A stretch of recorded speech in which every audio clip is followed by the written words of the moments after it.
Ilang araw bago ang paggunita ng undas, nag-ikot at nag-inspeksyon ang Department of Trade and Industry sa tindahan ng Bulaklak sa Dangwa Market, lungsod ng Maynila kaninang umaga.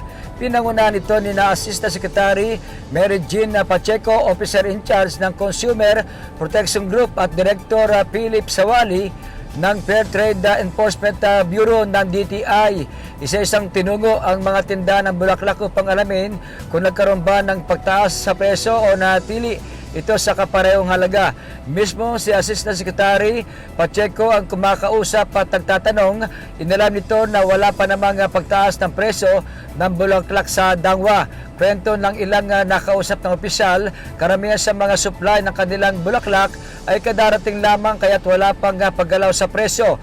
Nilinaw naman ng DTI na hindi saklaw ng SRP o Suggested Retail Price ang bulaklak maliban kung may magreklamo na mga consumer na naabuso. Ayon naman sa mga tendera ng magandang klase ng mga bulaklak na pawang mga lokal at galing sa ibang bansa ang dumarating na magtatagal naman ng 5 hanggang 7 araw.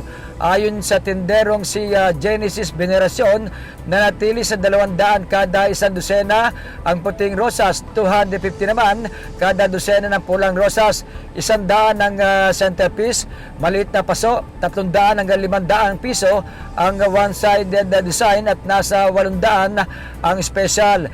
Maging ang presyo ng kandila sa isang supermarket ay inalam na rin ng DTI, gayon din sa tapat ng Manila North Cemetery. Mula sa kauna-unahan sa Pilipinas, DZRH, ito si Boy Gonzales, tuloy-tuloy sa pagbabalita, tuloy-tuloy sa serbisyo, sama-sama tayo Pilipino.